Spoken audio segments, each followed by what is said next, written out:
After the ceremony, we looked forward to officially registering our marriage. The day was filled with cherished moments, but as we prepared to greet our guests, the atmosphere suddenly shifted.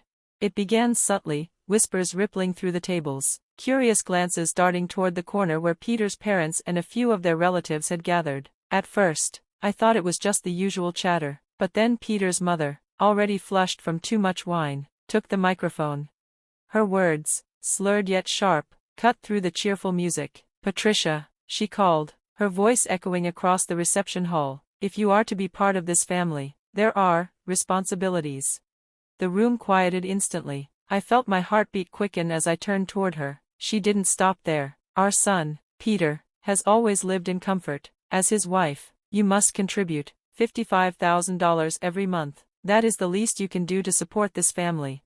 Gasps echoed among the guests. Some exchanged stunned looks, others pretended to sip their drinks to hide their discomfort. My hands went cold, my mind reeled. 55,000 every month, half of my salary.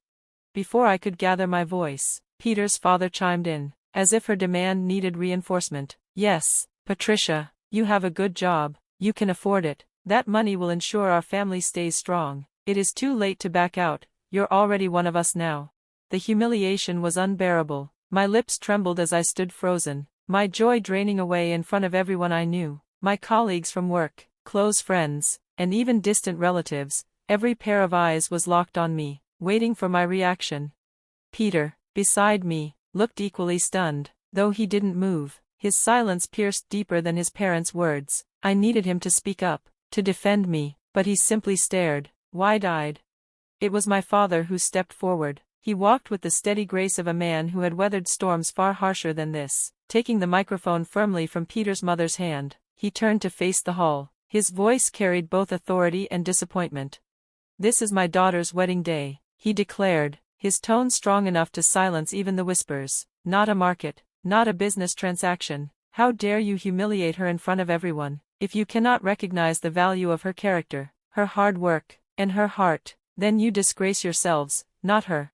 The hall erupted in murmurs of agreement. Some even clapped softly in support. I blinked back tears, overwhelmed by the protective fire in his voice. Peter's mother, red-faced, tried to protest. "We are only asking what's fair."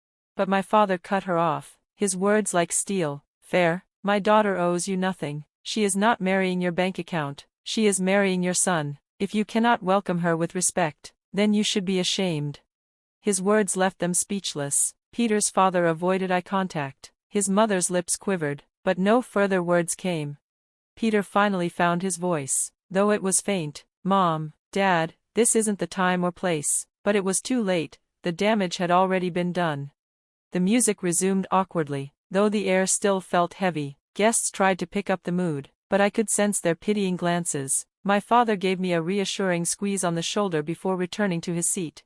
I forced a smile as Peter and I went table to table, greeting our guests, but inside, I was torn. The joy of becoming Peter's wife clashed bitterly with the memory of his parents' cruel demand. That night, as I removed my veil and looked in the mirror, I asked myself quietly, have I married Peter, or have I married his family's expectations? I noticed Peter's parents were visibly intoxicated, their movements unsteady, their words increasingly reckless. Their behavior, though veiled by the laughter of some guests, gnawed at me with unease. What should have been the happiest evening of my life was slowly unraveling into something else entirely. During the reception, when the music dipped into a softer melody and guests began mingling, Peter's mother suddenly grabbed my wrist and tugged me aside. Her grip was surprisingly strong, and her eyes, glassy from drink, bore into mine. "Patricia," she said in a commanding tone, her words slurred but her intent painfully clear. "After this wedding, you are going to dedicate yourself entirely to us. Get ready, because we will test you rigorously." Her declaration was so blunt, so out of place, that a few guests nearby chuckled nervously, thinking it was some kind of joke. I forced a strained smile, but inside I felt a pit opening in my stomach. Not long after, Peter's father staggered toward the stage and snatched the microphone. He looked directly at me, his expression hard. "Patricia," he said, his voice sharp, "aren't you ashamed to wear a dress like that? It doesn't suit you at all." The crowd froze. The music stopped mid-note. Peter's mother, emboldened, added mockingly, "Yes, dear, you should tell her the truth." A ripple of shock swept through the hall. Guests exchanged awkward glances, some gasped, others whispered in disbelief. I stood frozen in place, heat rising to my face, humiliation choking me. My instinct was to look at Peter, to seek the support of the man I had just promised my life to. But to my devastation, he stayed silent. His lips pressed into a thin line, his gaze darted nervously between me and his parents, yet not a word of defense left his mouth. Later, when I confronted him, he merely shrugged. "I couldn't do anything about it," he said flatly. "They weren't wrong, you know." Those words pierced me more deeply than his parents' insults. In that moment, I realized a truth I had been avoiding: Peter might never shield me from their cruelty. The situation spiraled quickly. My in-laws, still intoxicated and emboldened by their own arrogance, pressed on with louder, harsher demands. "Well, you're married now," they proclaimed. "If you want to be part of this family, you need to prove you have enough money. After you register your marriage, you should give us a few thousand each month, and your entire yearly bonus." The audacity of their demand made my head spin. At our wedding reception, in front of our guests, they were treating me like a purse to be emptied rather than a daughter-in-law to be welcomed. As my face drained of color, my father stepped forward. With calm authority, he took the microphone from my father-in-law. His voice carried across the hall like a thunderclap. "Enough of this," he said firmly. "Don't you realize how inappropriate this is? This is my daughter's wedding day, not a business meeting." But Peter's parents, rather than retreating, snapped back with venom. "Why are you interrupting us while we're talking?" his mother sneered. Then, with cruelty that made my blood run cold, his father added, "We knew this woman's father was no good. Single parents are never any good." The insult sliced through me, but before I could speak, my father, steady, composed, unshaken, responded. "You're even worse than I thought. Refusing to meet me simply because I raised my daughter alone? That's shameful. I never expected such bigotry from people tied to a respected figure.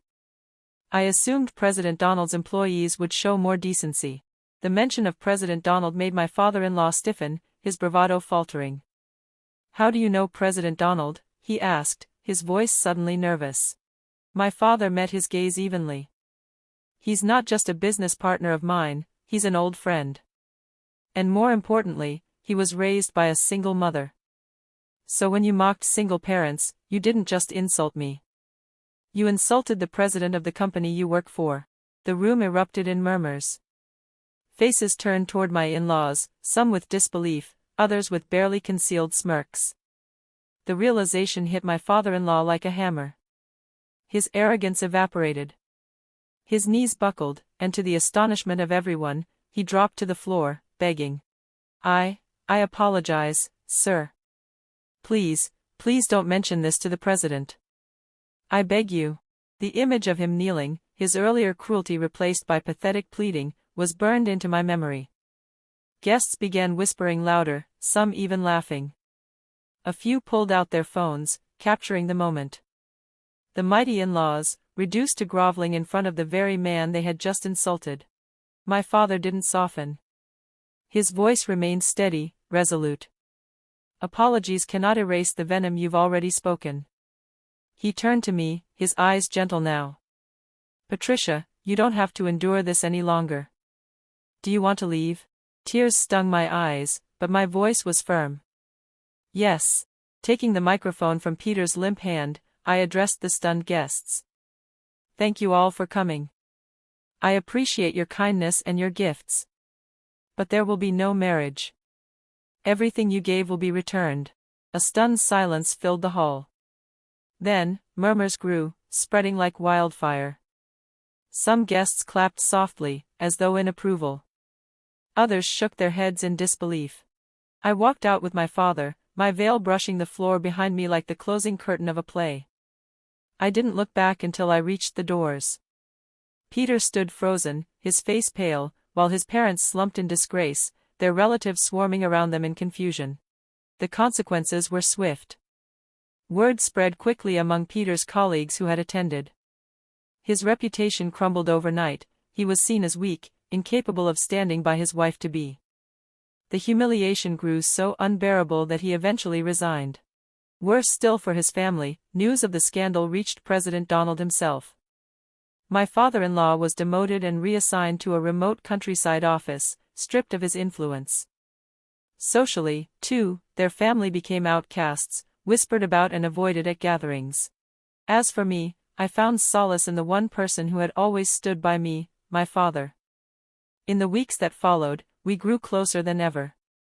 One evening, as we sat together in his study, he looked at me with quiet pride. "Patricia," he said, "have you ever thought about taking over the business?" I blinked, startled. "You mean, leading the company?" He smiled warmly. "Why not? You have the strength, the intelligence, and the heart. I believe you can be a better leader than I ever was." The idea filled me with both excitement and determination. After everything I had endured, perhaps this was the path meant for me, not to be defined by a marriage, but by my own strength and purpose. "I'll do it," I said at last. "I'll do my best." From that day forward, I dedicated myself wholly to the company. The work was demanding, but rewarding. Every challenge reminded me that I was no longer the woman who stood silent at her wedding reception, waiting for someone else to defend her. I was the woman who walked away, who chose dignity over compromise, and who embraced a future shaped not by others' demands, but by her own choices. And for the first time in years, I felt truly free.